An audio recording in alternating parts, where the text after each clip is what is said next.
That's sports related. Chip, who's managing the meeting? Is it Ashley? It is. Yes, It's me, yes, Carrie. ma'am. Ashley. There Thank go. you. She's also featured in several closed session items.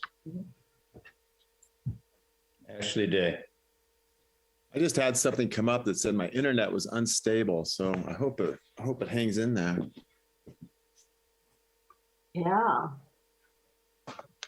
If it gets to be a problem, you can turn your video off and that'll help with your bandwidth a little bit. No, it's not ideal, but. Oh, great. I could turn that off now. Oh. Makes me sad. Wish I had a nice picture for you guys. Ashley, what time do you think it is? Mr. Mayor, I've got 4:30 on both my clocks in my office. That's good. Time is of the essence. All right, noting that it's 4:30 and it is August 2nd, 2021. We will now call together order the Public Improvement Authority special meeting. Ashley, could I get a roll call, please? Councilmember Barron, Here. Councilmember Ferlito, Here. Mayor Pro Tem Richards, Here. Councilmember Tice, Here? and Mayor Potter. Yeah. We have a quorum. Lovely. We can commence today's business. First item is an opportunity for any member of the public to comment on an item that is not on the agenda for the Public Improvement Authority. That's not anything else other than this Public Improvement Authority. Is there anybody in the public wishing to comment on a public improvement related item today? I'd be shocked if there is. Ashley, what do you think? I don't see any raised hands, Mr. Mayor. All right, I'm going to close the public comment period and bring us into the consent calendar. There's 2 items on the consent calendar. Is there anybody on council wishing to pull any of these items? I don't see anybody. Is there anybody in the public with a concern with these items? I bring it back to council for direction. Council members, your preference. Make the motion to approve the consent item. Appreciate it. We have a second. Yes, second. Okay. Give a motion a second. Is there any other discussion? Hearing none. Ashley, could you call a roll, please? Councilmember Barron, Yes. Councilmember Ferlito, I was not a member of the council, so what should I do? I think you should abstain in that case. Okay. Mayor Pro Tem Richards, Yes. Councilmember Tice, Yes. Mayor Potter. Aye. Adopted unanimously with 1 abstention. That item then, I believe, concludes our order of business as the read about the special district for the Public Improvement Authority. We'll then open up the council meeting, the regular council, special council meeting for August 2nd, 2021. Ashley, could we have a roll again? Councilmember Barron, Here. Councilmember Ferlito, Here. Mayor Pro Tem Richards, Here. Councilmember Tice, Here? Mayor Potter. Yeah. All present. We have a quorum. All right, nobody escaped. Good work. All right, so we now have a quorum. I'll call together and ask for public appearances. Is anybody in the public wishing to speak on an item that is not on today's agenda? If you do, there's a 3-minute limit on that testimony. If you could state your name for the record, I'd appreciate it. Is there anybody wishing to speak today?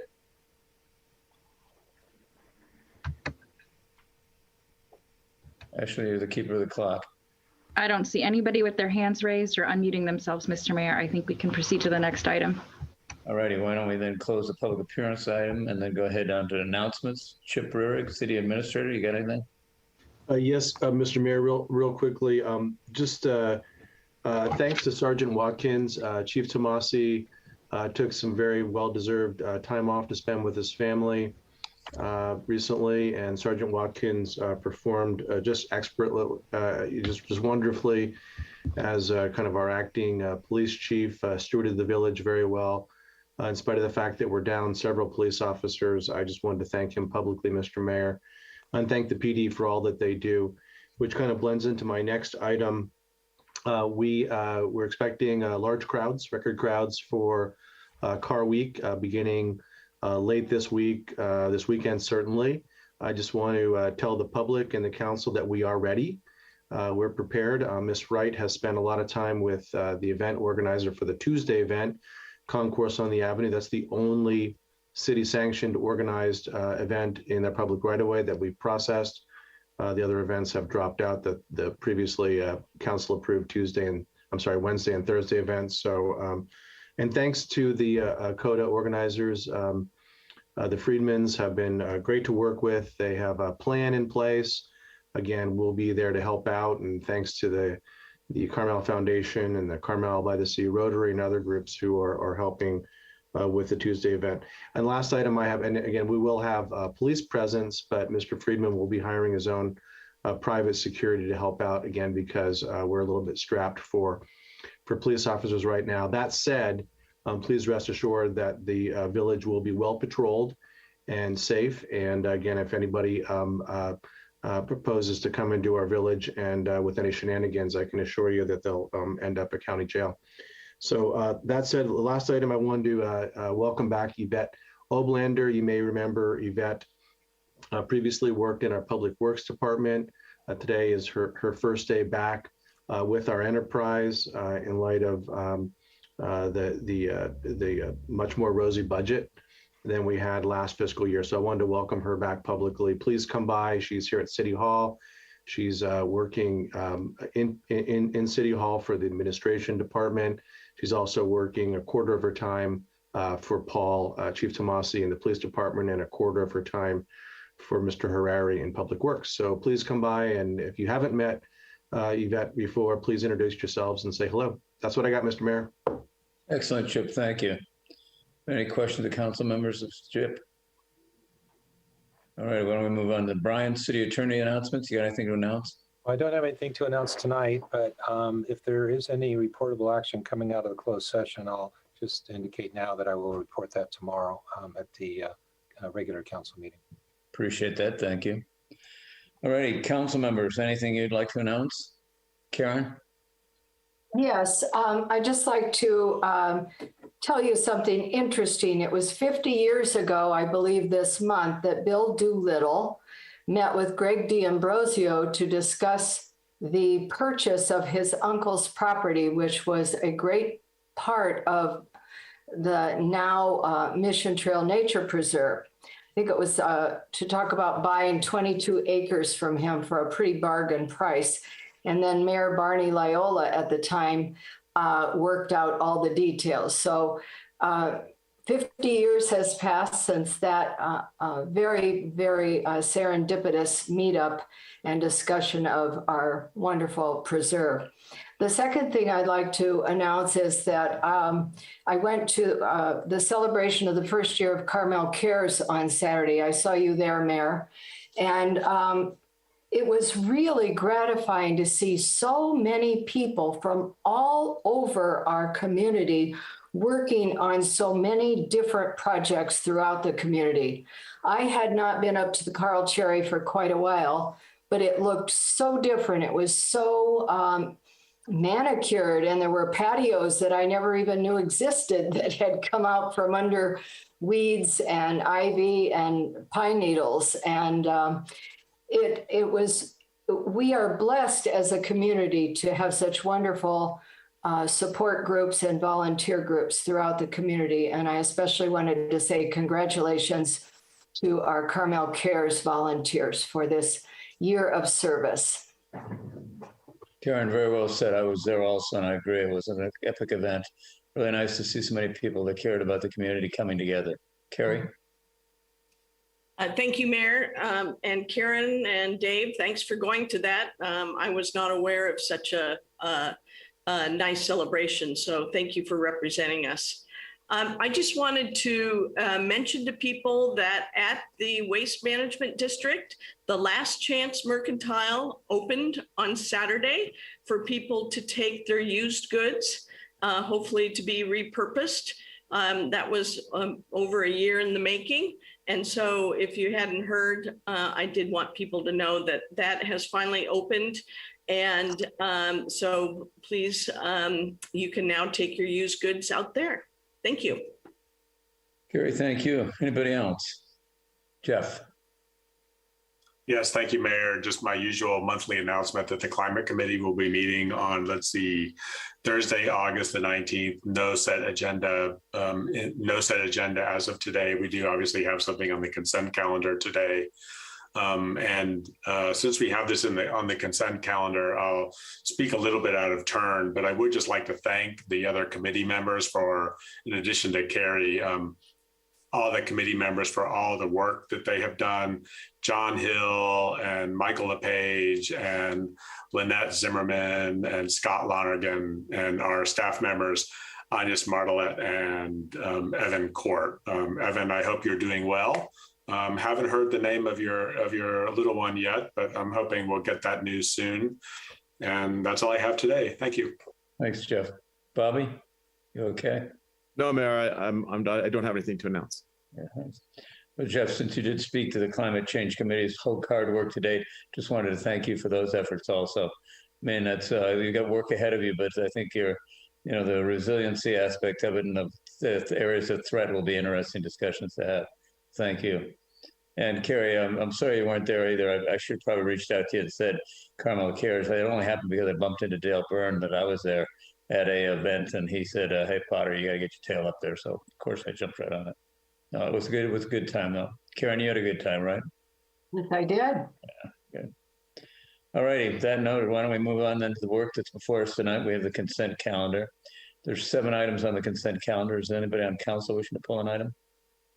Karen? Yes, I'd like to pull 2, 4, and 7. For discussion or for comment or for modifications? Discussion? 2, 4, and 7? Yes. All right. Anybody else? Is there anybody in the public wishing to pull an item from consent? Hearing no one, I'll go ahead and we'll get a motion to approve the balance of consent. That'd be 1, 3, 5, and 6. I move that we approve 1, 3, 5, and 6 on the consent agenda. I'll second it. A motion and a second. Is there any other discussion? All righty.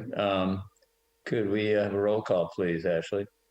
Councilmember Barron, Yes. Councilmember Ferlito, Yes. Mayor Pro Tem Richards, Yes. Councilmember Tice, Yes. Mayor Potter. Adopted Okay. unanimously. Those items are approved. Then, Karen, you want to go ahead and discuss your concerns on item number 2, which for the public is monthly reports of June 1, the city administrator's contract log, 2, community planning and building department reports, 3, police, fire, and ambulance reports, 4, public records requests, and 5, public works department report. Karen? Yes, on item 2, I wanted to make a comment and then ask a question. The comment is about 15 illegal beach fires in June. That's 15 fires in addition to the 5 fires that the city has, the 5 devices that the city has to clean out. And that is an arduous task for the Carmel Cares people who are digging out those fires. So I'd like to see as much as possible improvements in the security patrol and the coordination with the police. So that is just a comment. I think the signage looks like it has been put back up again today in a more prominent way. And if the police chief would like to make any comments, I would appreciate that. And then I have one other item coming out of 2. Paul? Thank you, Councilmember Ferlito. Yeah, we're doing our best to patrol the beach, and looking at our stats over the past 4 years, we've averaged 50 illegal fires up to this point, mid-year, over the past 4 years. So the numbers aren't excessive, but again, 15 fires on the beach is still 15 piles of coal that we have to clean up, and it is a tremendous task for our public works crew and also our staff trying to prevent them from happening. We do have our security guards ready to go. I mean, they've been working all summer, but again, it's a new company and we've had to spend a lot of time training them on how to accurately patrol the beach. And we have them in line now and they're reporting it appropriately. And we're issuing citations when we can. There's a process for issuing citations and it involves witnessing someone violating a crime. And so that's a bit of a challenge too. So we're doing everything we can to prevent it. I don't know if we can fully prevent people from building illegal fires, but we're doing everything we can to minimize the impact on the beach with illegal fires. Thank you, Paul. One of the questions I had was that I understand that the security patrol shows up at City Hall at 5 o'clock for a briefing, and then they go down to the beach. And our fire hours start at 4 o'clock. So there is a chance that some of the fire materials have moved down to the beach at 4 o'clock or earlier in the day. And it was my understanding you were trying to preclude them from even getting down there if they didn't have a pit. That's correct, Council Member. Over the years, we haven't seen a whole lot of activity prior to 5 p.m. That's why we have always, since we started the security guards, scheduling them at 5. I have no problem asking them to come in at 4 if that's Council's desire. There will be a cost associated with that, and we can measure the impact to see if it makes a difference. It's something we can make a change to. So it's just an easy adjustment with the contract.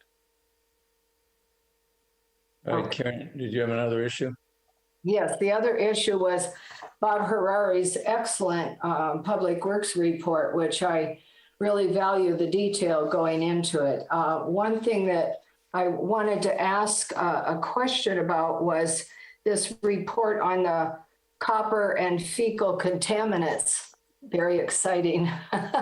But I was wondering if you could comment on, is there something from this report that will guide us in something that we could do? And also, if you would comment on the copper part, as far as phasing out copper in the city. Thank you. All right, thank you for the question, Councilwoman Ferlito. I'll have Anya talk about the report. It's a very technical report, but I think she can give us a 30,000-foot level view of it. And then I'll refer over to Brandon to talk about phasing out copper.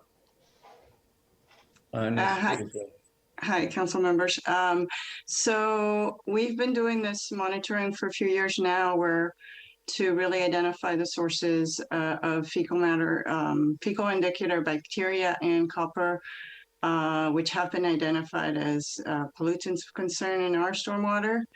In Carmel, the sampling is showing that there is a significant amount of dissolved copper, and it's looking more and more like it's coming from architectural copper in Carmel. So that's been really helpful, actually, sampling to sort of figure the source of the copper. And then fecal indicator bacteria, we're doing some tracing, and we've identified dogs as being a significant source in the watershed.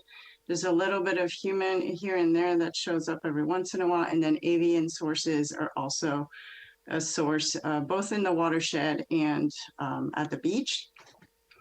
So what this data is sort of telling us is, from a copper standpoint, we have done some outreach. I've worked with both our regional group, the Monterey Regional Stormwater Program, as well as the planning department, to help get the word out about copper in downspouts, roofs, and to try and reduce its use.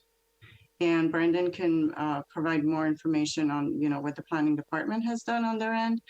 And then on the dog side of things, we've also used that information We've actually used the information to work with Carmel Area Wastewater District to do more outreach on sewer laterals and doing inspections, making sure you're keeping it functional. And then we're also using it to do outreach about dogs and the importance of picking up after your pets and not leaving dog waste even on the sidewalk. It's, you know, or anywhere really.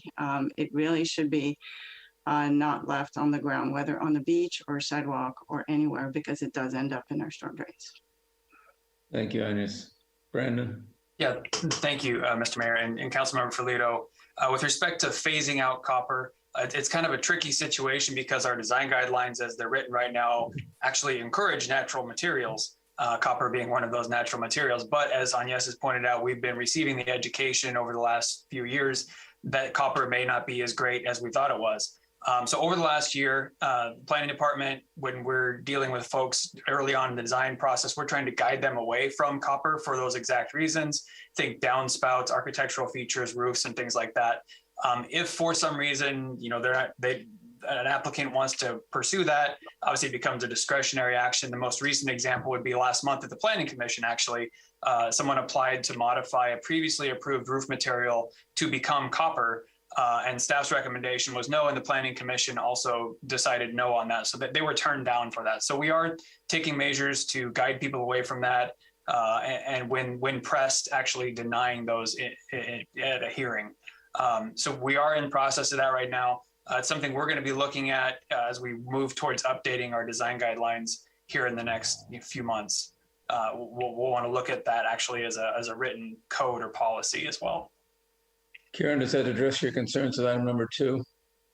Well, it does. I think it's always important when we receive these detailed reports that we respond to them if we can, in any means that, you know, we'll actually look at what they're telling us and do something about it, not just, you know, say, oh, good, thanks for the report.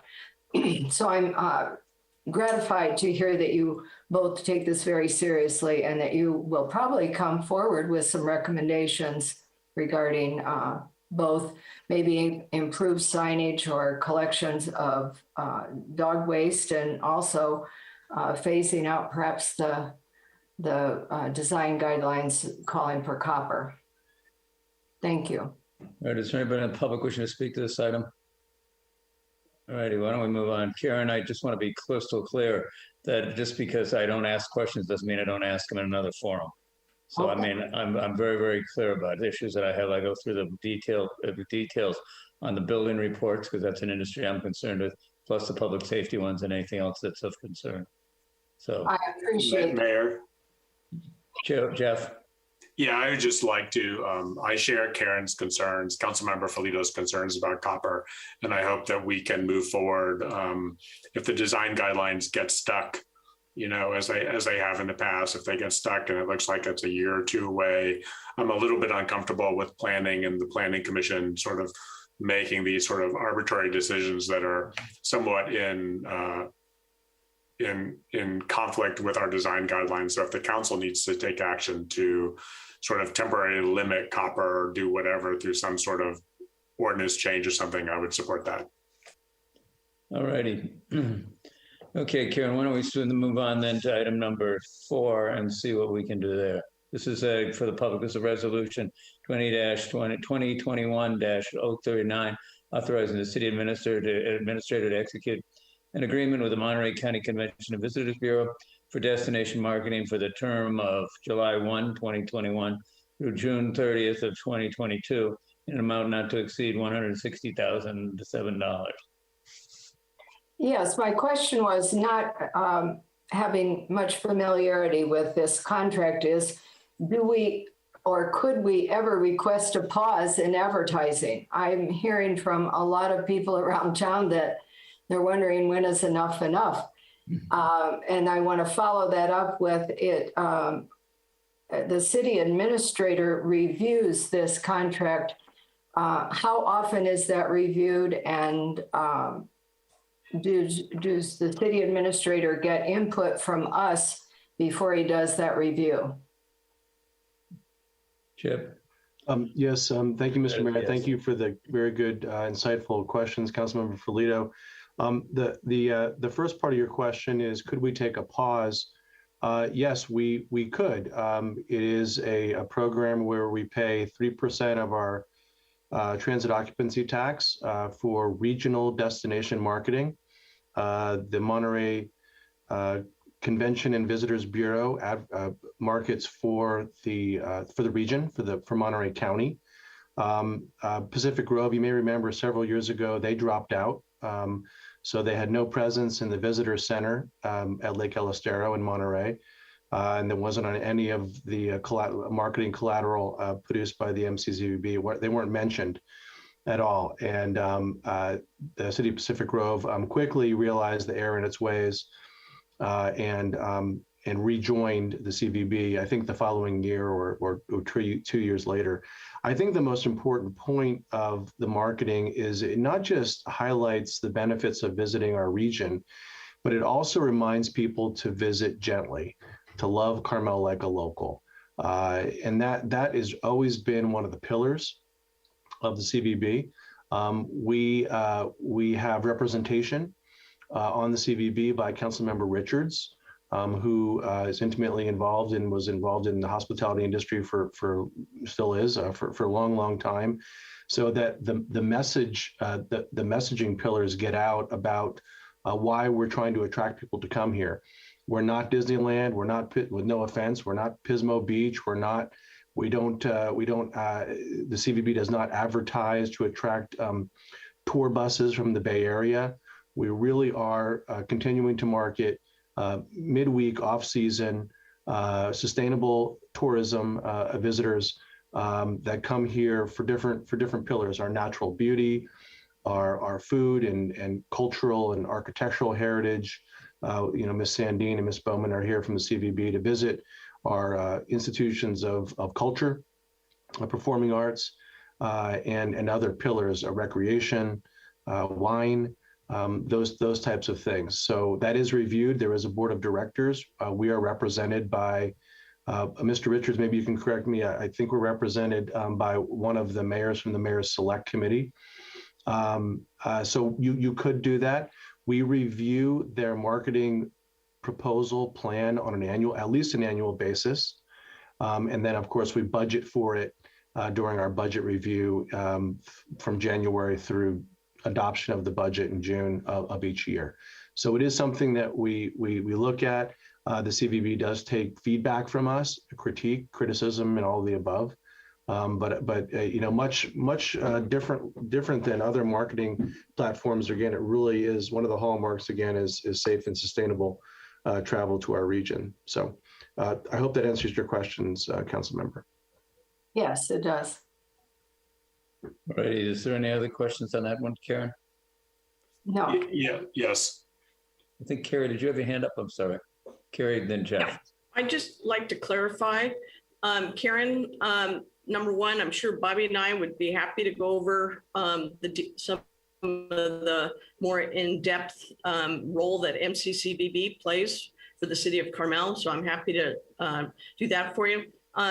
Secondly, quarterly at the Visit Carmel meetings, the Rob from Monterey County Convention and Visitor Bureau does update Visit Carmel on what type of marketing they're doing, what the direction they're doing. So that's another place that you can get more up to date on what they're doing.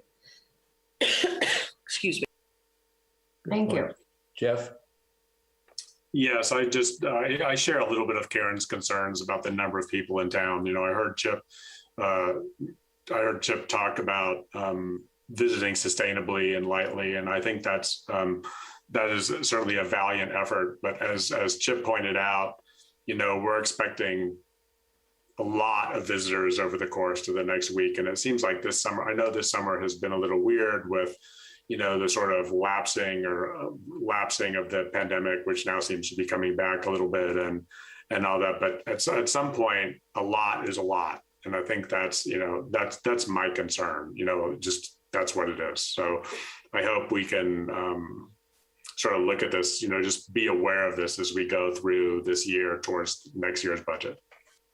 Okay. Any other council comments? Anybody in the public wishing to speak to this item? Bobby, I'm sorry. I would just like to make a quick comment. I mean, I don't want to, this isn't the right forum to talk about this, I don't think, but I really wish that we could change those dollars being spent to not marketing dollars, but actually tourism management, because that's what those dollars are spent for, is really the management of tourists when they come in, how they visit, the sustainability of our town. And there really are management dollars, not marketing dollars, in my opinion. The reason this came up is I read an article about Arches National Park in Moab. And when Moab changed from a mining community to a tourism community, they required all of the tourism, all of the dollars to be spent advertising. And now they're questioning that maybe some of the dollars should be spent dealing with the impacts of tourism as well as the advertising. So I think it's something for a conversation in the future as to maybe some balance or additional components of that. Certainly. But I did, the question about could we ever take a pause was one that I wanted to have answered. Not that I'm saying take a pause today, but I wanted to know about that. Thank you. Okay. Is there anybody in the public wishing to speak to this item?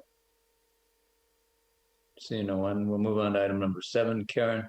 That is, receive the climate change vulnerability assessment that was developed by the Climate Committee as part of the Climate Adaptation and Action Plan project.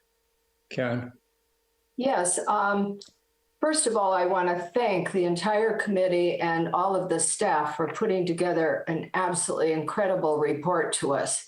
I think it was months in the making, and I haven't read every single sentence to the point that I know all of it, but I am very, very impressed by what you have done in-house on this very, very important project. What I wanted to know is, do you have enough money? And if you don't have enough money for the, I'm having a little blank here, the seawater rise, how do we help you get there? Because I was very, very impressed by the charts and the photos of what is going to happen down on our beach, and also in parks, Mission Trail Nature Preserve as well, but especially along our coastline. We're going to need to do this sea level rise report. And if there's anything that the council can do to help provide the means to get that done, I think it's something we should address as soon as possible. So that's my question to the committee. Perhaps I can answer part of that, Councilwoman Ferlito.